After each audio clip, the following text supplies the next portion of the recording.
Point. दोस्तों आज है 30 सितंबर और आज की इस वीडियो में हम 30 सितंबर से रिलेटेड करंट अफेयर के सभी इंपॉर्टेंट क्वेश्चन को कवर करेंगे। तो यदि आप लोगों की कितनी नॉलेज है और यदि आप चैनल पर नए हैं तो चैनल को सब्सक्राइब कर लीजिए, साथ ही बेल आइकन दबाना बिल्कुल मत भूलिएगा ताकि आप लोगों को हमारे सभी वीडियो की नोटिफिकेशन सबसे पहले मिल सके। तो चलिए स्टार्ट करते हैं। हमारा पहला क्वेश्चन, हाल ही में विश्व हृदय दिवस ये कब मनाया गया है, यानी कि वर्ल्ड हार्ट डे। तो ये भी हाल ही में मनाया गया है 29 सितंबर को। और ये दिवस क्यों मनाया जाता है, तो देखिए हार्ट से रिलेटेड जो भी बीमारियां होती है तो उन बीमारियों के बारे में लोगों को अवेयर करने के लिए ये दिवस मनाया जाता है वर्ल्ड हार्ट फेडरेशन के द्वारा। और यदि देखा जाए तो पूरे वर्ल्ड में लगभग 17.9 मिलियन लोगों की मौत ये हार्ट डिसीज के कारण ही होती है। तो लोगों को अवेयर करने के लिए ये दिवस मनाया जाता है 29 सितंबर को। अब यदि हम बाकी के ऑप्शन को डिस्कस करें तो 26 सितंबर को क्या मनाया गया है, विश्व पर्यावरण स्वास्थ्य दिवस यानी कि world environment health day. Most important है 27 सितंबर, क्योंकि 27 सितंबर को मनाया गया है वर्ल्ड टूरिज्म डे, मतलब कि विश्व पर्यटन दिवस, जिसकी थीम थी टूरिज्म एंड रूरल डेवलपमेंट। जबकि भारत में जो राष्ट्रीय टूरिज्म दिवस है, मतलब कि राष्ट्रीय पर्यटन दिवस, ये मनाया जाता है 25 जनवरी को। 28 सितंबर को मनाया गया है वर्ल्ड रेबीज डे, तो ये भी आप याद रखेंगे। नेक्स्ट है, हाल ही में ऑनलाइन ट्यूटर कंपनी जिसका नाम है वेदांतु, आप लोगों ने नाम सुना होगा। इसके नए ब्रांड एम्बेसडर ये कौन बने हैं, तो ये भी हाल ही में बन गए हैं बॉलीवुड एक्टर आमिर खान। यदि हम बात करें वेदांतु की तो ये एक ऑनलाइन एजुकेशन प्लेटफॉर्म है। इसकी स्थापना हुई थी 2011 में और इसका हेडक्वार्टर ये स्थित है बेंगलोर कर्नाटक में। और इसी के नए ब्रांड एम्बेसडर ये बन गए हैं आमिर खान। अच्छा, जो आमिर खान है इन्हें कुछ समय पहले ही सीएट टायर का भी ब्रांड एम्बेसडर बनाया गया है। अब यदि हम बाकी ऑप्शन को डिस्कस करें जो कि कहीं ना कहीं ब्रांड एम्बेसडर से ही रिलेटेड है, तो जो शाहरुख खान है ये भी एक ऑनलाइन लर्निंग प्लेटफॉर्म जिसका नाम है बायजूस, इसके ब्रांड एम्बेसडर हैं। यदि हम बात करें आयुष्मान खुराना की तो ये बजाज एलियांस और अर्बन क्रूजर के ब्रांड एम्बेसडर बनाए गए हैं। जबकि जो सोनू सूद है ये किसके ब्रांड एम्बेसडर बने हैं, एसर इंडिया, जो कि एक पीसी ब्रांड है। नेक्स्ट है, हाल ही में किस आईआईटी के शोधकर्ताओं ने स्वदेशी माइक्रो प्रोसेसर जिसका नाम है मौशिक, इसे डेवलप किया है। तो ये भी हाल ही में डेवलप किया गया है आईआईटी मद्रास के रिसर्चर्स के द्वारा।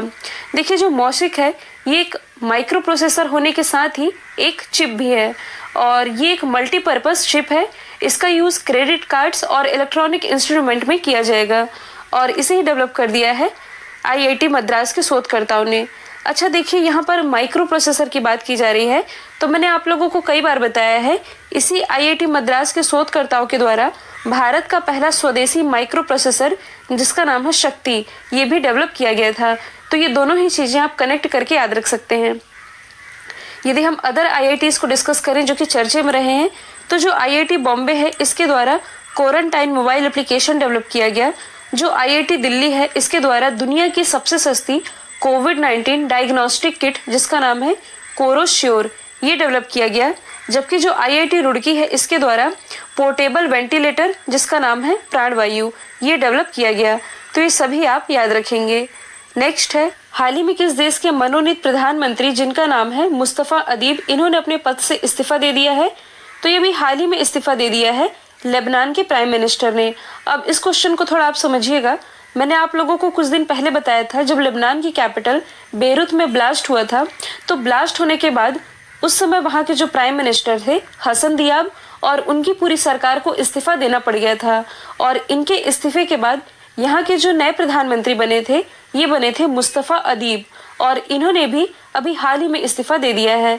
तो सबसे पहले आप मैप में देख सकते हैं लेबनान की लोकेशन। लेबनान की कैपिटल अभी मैंने बताई है, ये है बेरूत जहाँ पास ब्लास्ट हुआ था और यहाँ की करेंसी तो ये है लेबनानी पाउंड। लेबनान के आसपास की यदि आप लोकेशन देखेंगे तो ये जो आप देख रहे हैं ये है रेड सी यानी कि लाल सागर, ये वाली लोकेशन है भूमध्य सागर यानी कि मेडिटेरियन सी, और दोनों के ही बीच में एक नहर है जिसका नाम है स्वेज नहर। नेक्स्ट है, हाल ही में मिंत्रा की ब्यूटी ब्रांड एम्बेसडर ये कौन बनी है, तो इस क्वेश्चन में आप कंफ्यूज नहीं होइएगा क्योंकि कुछ समय पहले ही जो कियारा आडवाणी है ये मिंत्रा की ब्रांड एम्बेसडर बनाई गई थी और इसी मिंत्रा की ब्यूटी ब्रांड एम्बेसडर के रूप में अभी हाल ही में अपॉइंट कर दिया गया है बॉलीवुड एक्ट्रेस दिशा पाटनी को। अब यदि हम बात करें मिंत्रा की, जो कि एक प्रसिद्ध ई कॉमर्स कंपनी है, इसकी स्थापना हुई थी 2007 में। हेडक्वार्टर तो ये स्थित है बेंगलोर कर्नाटक में। और क्वेश्चन नंबर 2 में हमने डिस्कस किया था ऑनलाइन ट्यूटर कंपनी वेदांतु के बारे में, तो उसका भी हेडक्वार्टर बेंगलोर में ही स्थित है और इसी की ब्यूटी ब्रांड एम्बेसडर ये बना दी गई हैं दिशा पाटनी। अब यहाँ से 2 ऑप्शन बच रहे हैं। दीपिका पादुकोण, तो ये किसकी ब्रांड एम्बेसडर हैं? ये ब्रांड एम्बेसडर है विस्तारा एयरलाइन की। इसके अलावा पिछले ही वर्ष इन्हें मतलब कि दीपिका पादुकोण और पीवी सिंधु, इन दोनों को ही संयुक्त रूप से भारत की लक्ष्मी की ब्रांड एम्बेसडर बनाया गया है। यदि हम बात करें दिया मिर्जा की, तो ये यूएनईपी की गुडविल एम्बेसडर तो है ही। यूएनईपी यानी कि यूनाइटेड नेशन एनवायरनमेंट प्रोग्राम, तो इनका कार्यकाल बढ़ा दिया गया है। नेक्स्ट है, हाल ही में किस राज्य ने पर्यटन यानी कि टूरिज्म को बढ़ावा देने के लिए बाय रोड अभियान की शुरुआत की है? तो इसकी शुरुआत अभी हाल ही में की गई है ओडिशा गवर्नमेंट के द्वारा। अब ये है क्या? तो देखिए लास्ट 6 मंथ या उससे भी ज़्यादा समय बीत चुका है। बहुत सारे जो टूरिस्ट प्लेस हैं ये बंद पड़े हैं लॉकडाउन के कारण, और जो ओडिशा गवर्नमेंट है ये अपने सभी टूरिस्ट प्लेस को 1 अक्टूबर से खोलने का विचार कर रही है। अब बात यह है कि ट्रेन भी बंद है, मतलब कि अभी सभी ट्रेन तो स्टार्ट नहीं हुई है पूरी तरह से, इसलिए टूरिज्म को बाय रोड, मतलब कि लोग बाय रोड आकर भी यहाँ के टूरिस्ट प्लेस का आनंद ले सकें, इसी के लिए ओडिशा गवर्नमेंट ने स्टार्ट कर दिया है बाय रोड अभियान। तो सबसे पहले आप मैप में देख सकते हैं ओडिशा की लोकेशन। ओडिशा की राजधानी क्या है? ये है भुवनेश्वर। भुवनेश्वर में स्थित है कलिंगा स्टेडियम, प्रसिद्ध लिंगराज मंदिर, और नाल्को यानी कि नेशनल एल्यूमिनियम कंपनी लिमिटेड, इसका भी हेडक्वार्टर स्थित है भुवनेश्वर में ही। मुख्यमंत्री तो ये है नवीन पटनायक, जिन्हें कुछ समय पहले ही हीरो टू एनिमल अवार्ड से सम्मानित किया गया था। राज्यपाल तो ये है गणेशी लाल। इसके अलावा लोकसभा सीटें आती हैं कुल 21, राज्यसभा सीटों की संख्या है 10, जबकि विधानसभा सीटें हैं 147। इम्पोर्टेंट नेशनल पार्क की यदि बात की जाए तो सिमलीपाल नेशनल पार्क और भीतरकनिका नेशनल पार्क, ये दोनों ही स्थित है ओडिशा में ही। तो ये दोनों ही आप याद रखेंगे। नेक्स्ट है, हाल ही में रूसी ग्रैंड प्रिक्स 2020 ये किसने जीती है? तो ये भी हाल ही में जीत ली है वॉल्टरी बोट्टास ने। वॉल्टरी बोट्टास ये मर्सिडीज के ड्राइवर हैं और ये फिनलैंड से बिलोंग करते हैं। ये रहे हैं पहले स्थान पर। दूसरे स्थान पर रहे हैं मैक्स वर्स्टप्पन। मैक्स वर्स्टप्पन ये रेड बुल के ड्राइवर हैं और नीदरलैंड से बिलोंग करते हैं। इसके अलावा जो लुइस हैमिल्टन हैं ये रहे हैं तीसरे स्थान पर। ये भी मर्सिडीज के ड्राइवर हैं और ये बिलोंग करते हैं ब्रिटेन से। और मोस्टली रेस तो लुइस हैमिल्टन ही जीतते हैं, लेकिन पेनल्टी के कारण ये तीसरे स्थान पर रहे हैं। तो विनर कौन रहे हैं? वॉल्टरी बोट्टास। और देखिए जो वॉल्टरी बोट्टास है, इनकी इस सीजन की ये दूसरी रेस है जिसमें ये जीते हैं, क्योंकि मैंने आप लोगों को बताया था फॉर्मूला 1 ऑस्ट्रियन ग्रैंड प्रिक्स के बारे में, इसके भी विनर रहे थे वॉल्टरी बोट्टास। और अब इन्होंने अपनी दूसरी रेस जीत ली है, मतलब कि इस सीजन की दूसरी रेस रूसी ग्रैंड प्रिक्स 2020। अगला क्वेश्चन है, हाल ही में आरबीआई ने अपने ग्राहकों को अवेयर करने के लिए किस अभिनेता के साथ समझौता किया है? तो ये समझौता किया गया है अमिताभ बच्चन जी के साथ। तो देखिए जो आरबीआई है इसने साइबर फ्रॉड से बचने के लिए और लोगों को अवेयर करने के लिए ये समझौता किया है अमिताभ बच्चन जी के साथ। मतलब कि जो अमिताभ बच्चन जी है ये साइबर फ्रॉड से बचने के लिए लोगों को अवेयर करते दिखाई देंगे, क्योंकि आरबीआई का क्या अभियान है? आरबीआई कहता है जानकार बनिए, सतर्क रहिए। मतलब कि RBI says be aware be secure, और इसी के प्रति लोगों को अवेयर करते दिखाई देंगे अमिताभ बच्चन जी। तो सबसे पहले यदि हम बात करें रिजर्व बैंक ऑफ इंडिया की, तो इसकी स्थापना हुई थी 1 अप्रैल 1935 में। हेडक्वार्टर स्थित है मुंबई महाराष्ट्र में। और आरबीआई के प्रेजेंट टाइम में गवर्नर कौन है? तो ये हैं शक्तिकांत दास। कुछ समय पहले ही आरबीआई ने दृष्टिबाधित लोगों के लिए एक एप्लीकेशन लॉन्च किया था जिसका नाम है मनी, मतलब कि मोबाइल एडेड नोट आइडेंटिफायर। अब यदि हम बात करें अमिताभ बच्चन जी की, तो 2018 का जो दादा साहब फाल्के अवार्ड है इससे सम्मानित किया गया अमिताभ बच्चन जी को। इसके अलावा कुछ समय पहले ही इन्हें आईडीएफसी फर्स्ट बैंक का ब्रांड एम्बेसडर बनाया गया। और यदि आप करंट से रिलेट करेंगे तो हाल ही में अमेजॉन एलेक्सा को अपनी आवाज देने वाले ये पहले इंडियन सेलिब्रिटी बन गए हैं। यदि हम बाकी ऑप्शन को डिस्कस करें तो हाल ही में जो परेश रावल है ये नेशनल स्कूल ऑफ ड्रामा के अध्यक्ष बनाए गए हैं सुनील शेट्टी। ये नए ब्रांड एम्बेसडर बने हैं नाडा के, यानी कि नेशनल एंटी डोपिंग एजेंसी के। यदि हम बात करें पंकज त्रिपाठी की, तो कुछ समय पहले इन्हें बिहार खादी का ब्रांड एम्बेसडर बनाया गया है। नेक्स्ट है, हाल ही में बीसीसीआई की महिला चयन समिति की नई अध्यक्ष कौन बनी है? तो ये भी हाल ही में बन गई है नीतू डेविड। जो 5 सदस्यीय महिला चयन समिति है, इसी की अध्यक्ष बनी है नीतू डेविड और इन्होंने स्थान लिया है हेमलता कला का। यदि हम बात करें बीसीसीआई की, तो इसकी स्थापना हुई थी 1928 में। हेडक्वार्टर स्थित है मुंबई महाराष्ट्र में। बीसीसीआई के 39वें क्रम के अध्यक्ष हैं सौरभ गांगुली जी, जिन्हें अगले वर्ष के यानी कि 2021 के टोक्यो ओलंपिक में भारत का गुडविल एम्बेसडर बनाया गया है। अब यदि हम अदर ऑप्शन को डिस्कस करें, तो जो शिवांगी सिंह है, इनका नाम अभी चर्चे में रहा है। जो राफेल विमान है, राफेल विमान की पहली महिला पायलट ये शिवांगी सिंह ही बनी है। यदि हम बात करें खुशी चिंदलिया की, तो हाल ही में इन्हें यूनाइटेड नेशन एनवायरनमेंट प्रोग्राम का ग्रीन एम्बेसडर अपॉइंट किया गया है। अगला क्वेश्चन है, लता मंगेशकर पुरस्कार 2020-21 से किसे सम्मानित किया जाएगा? तो ये सम्मानित की जाएंगी उषा मंगेशकर। उषा मंगेशकर जो कि लता मंगेशकर जी की बहन भी है। और देखिए, ये जो लता मंगेशकर पुरस्कार है, ये महाराष्ट्र सरकार के द्वारा दिया जाएगा।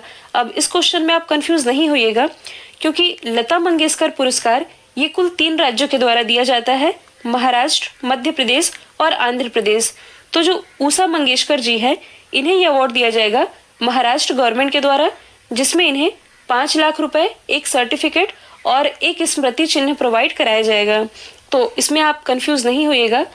अब देखिए, यदि हम बात करें लता मंगेशकर जी की, तो इन्हें भारत की स्वर कोकिला के नाम से भी जाना जाता है। इसके अलावा द नाइटिंगेल ऑफ बॉलीवुड ये भी कहलाती है लता मंगेशकर जी ही।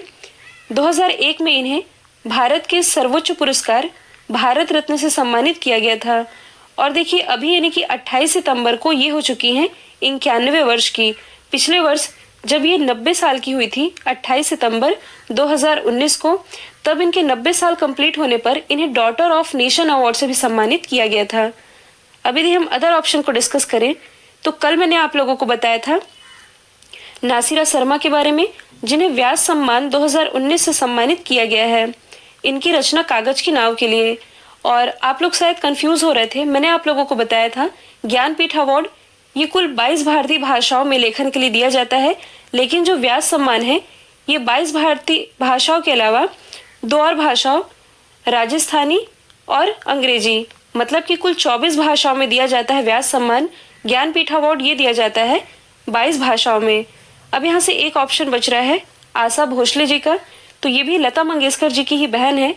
और इनसे रिलेटेड अवार्ड की बात करें तो 2001 में इन्हें दादा साहब फाल्के अवार्ड और 2008 में पद्म विभूषण से सम्मानित किया जा चुका है। नेक्स्ट है, हाल ही में मोक्टर आउन किस देश के प्रधानमंत्री बने हैं? तो ये भी हाल ही में माली के प्रधानमंत्री बन गए हैं। अब इस क्वेश्चन में कंफ्यूज नहीं होइएगा आप लोग, क्योंकि कुछ दिन पहले मैंने आप लोगों को बताया था बाह एंडा के बारे में। जो बाह एंडा है ये भी हाल ही में माली के राष्ट्रपति बने हैं, लेकिन प्रधानमंत्री ये भी हाल ही में बन गए हैं मोक्टर आउन। तो सबसे पहले आप मैप में देख सकते हैं माली की लोकेशन, ये स्थित है अफ्रीका महाद्वीप में। जो अफ्रीका महाद्वीप है ये क्षेत्रफल की दृष्टि से विश्व का दूसरा सबसे बड़ा महाद्वीप है, पहला है एशिया। और मैंने आप लोगों को बताया है ये एकमात्र ऐसा महाद्वीप है जिससे कि कर्क रेखा आप देख सकते हैं भारत के बीचों बीच से होकर गुजर रही है। मकर रेखा और विषुवत रेखा ये एकमात्र ऐसा महाद्वीप है जिससे कि तीनों ही रेखाएं गुजर रही है। पहले हम डिस्कस करेंगे माली के बारे में। तो माली की कैपिटल ये है बामाको, करेंसी है वेस्ट अफ्रीकन CFA फ्रैंक, और मोक्टर टाउन यहाँ के प्राइम मिनिस्टर बने हैं, जबकि राष्ट्रपति ये हैं बाह एंडा। माली के आसपास यदि आप लोकेशन देखेंगे तो आप थोड़ा जूम करके देख सकते हैं, ये तो है माली, और माली से ही गुजरती है प्राइम मेरिडियन लाइन। और ये जो आप लोकेशन देख रहे हैं ये है गल्फ ऑफ गिनी। और गल्फ ऑफ गिनी से मैंने आप लोगों को क्या बताया था, देखिए ये जो गल्फ ऑफ गिनी का पॉइंट है यही एक पॉइंट है जहां पास इक्वेटर और प्राइम मेरिडियन लाइन आकर के मिलती है, गल्फ ऑफ गिनी में, अटलांटिक महासागर में। और ये वाला जो आप पार्ट देख रहे हैं ये कहलाता है हॉर्न ऑफ अफ्रीका का पार्ट। और हॉर्न ऑफ अफ्रीका के पार्ट के अंतर्गत कुल 4 कंट्रीज आती हैं, सोमालिया, इथियोपिया, इरिट्रिया और जिबूती। विश्व की सबसे लंबी नदी जो कि है नील नदी, ये लेक ऑफ विक्टोरिया से निकलती है और मेडिटेरियन सी यानी कि भूमध्य सागर में जाकर के गिर जाती है। नेक्स्ट है, हाल ही में नीति आयोग के द्वारा जारी किए गए एक्सपोर्ट रेडीनेस इंडेक्स यानी कि ERI इंडेक्स में कौन सा राज्य टॉप पर रहा है? तो इसमें टॉप पर रहा है गुजरात। और देखिए ये जो इंडेक्स है ये कुल 4 पैरामीटर्स के आधार पर रिलीज की जाती है। कौन कौन से पैरामीटर्स? नीति यानी कि policy, business ecosystem, export ecosystem और एक्सपोर्ट परफॉर्मेंस। इन्हीं के आधार पर ये इंडेक्स रिलीज किया गया नीति आयोग के द्वारा, जिसमें टॉप पर रहा है गुजरात। तो आप मैप में देख सकते हैं गुजरात की लोकेशन। गुजरात की राजधानी गांधीनगर, जो कि अमित शाह जी का निर्वाचन क्षेत्र है। मुख्यमंत्री तो ये हैं विजय रूपानी, राज्यपाल तो ये हैं आचार्य देवव्रत। इसके अलावा गुजरात उच्च न्यायालय के मुख्य न्यायाधीश ये हैं जस्टिस विक्रम नाथ। गुजरात में ही स्थित है लोथल, और लोथल में ही भारत का पहला समुद्री संग्रहालय स्थापित किया गया है। और महिसागर जिला, मतलब कि गुजरात के महिसागर जिले में भारत का पहला डायनासोर पार्क स्थापित किया गया है। यहाँ पास हम बात कर रहे हैं इंडेक्स की, तो आप अदर ऑप्शन को रिलेट कर सकते हैं, जैसे कि इसी नीति आयोग के द्वारा कुछ समय पहले ही रिलीज किया गया था जल प्रबंधन सूचकांक यानी कि वाटर मैनेजमेंट इंडेक्स। इसे टॉप किया था गुजरात ने। और नीति आयोग के द्वारा ही रिलीज किया गया था स्कूल एजुकेशन क्वालिटी इंडेक्स और हेल्थ इंडेक्स, दोनों को ही टॉप किया है केरल ने। और जो भी हाल ही में गुड गवर्नेंस इंडेक्स जारी किया गया, इसे टॉप किया तमिलनाडु ने। अब हम क्विक रिवीजन कर लेते हैं। और देखिए अब से रिवीजन वाले पार्ट में हम प्रीवियस क्वेश्चन को डिस्कस किया करेंगे। जैसे कि आज हमने 30 सितंबर के इम्पोर्टेंट क्वेश्चन को कवर किया है, तो इसका रिवीजन हम कल यानी कि 1 अक्टूबर वाले वीडियो में करेंगे। तो हमारा पहला क्वेश्चन है, टाइम मैगजीन के 2020 के 100 प्रभावशाली लोगों के लिस्ट में कौन कौन शामिल है? तो ये शामिल है प्राइम मिनिस्टर नरेंद्र मोदी जी, आयुष्मान खुराना और बिल्किश दादी। फिर नेक्स्ट है, 55वें ज्ञानपीठ अवार्ड से किसे सम्मानित किया गया? तो ये सम्मानित किए गए हैं मलयालम कवि अकिथम नंबूतरी। वासुदेव मोहे, तो इन्हें सरस्वती सम्मान 2019 से जबकि नियुक्त किया गया है। हाल ही में खुली बीड़ी और सिगरेट बेचने पर बैन लगाने वाला पहला राज्य कौन बना है? तो ये बना है महाराष्ट्र। IPL में सबसे तेज शतक लगाने वाले दूसरे भारतीय बल्लेबाज, तो ये बन गए हैं मयंक अग्रवाल। इन्होंने मात्र 45 बॉल में सेंचुरी बनाई। सॉरी, कल मैंने गलती से इसे 47 बॉल कह दिया था। ये बने हैं दूसरे भारतीय बल्लेबाज। पहले हैं यूसुफ पठान, जिन्होंने किस राज्य ने पाटा ग्रैंड अवार्ड जीता है? पाटा यानी कि पैसिफिक एशिया ट्रेवल एसोसिएशन, तो ये जीता है केरल ने। फिर नेक्स्ट है भारत की पहली तटरक्षक एकेडमी, तो ये ओपन की गई है मंगलुरु कर्नाटक में। कल मैंने आप लोगों से पूछा था UNEP का ग्रीन एम्बेसडर, तो ये अपॉइंट की गई हैं खुशी चिंदलिया। अब आप लोगों के लिए आज का सवाल है, कोप 26 का आयोजन ये कहाँ किया जाएगा? तो इसका जो भी आंसर है कमेंट बॉक्स में बताइएगा। वीडियो यदि पसंद आया है तो एक लाइक कीजिए और एक शेयर करना बिल्कुल मत भूलिएगा। तो आज के लिए इतना ही। Thank you so much.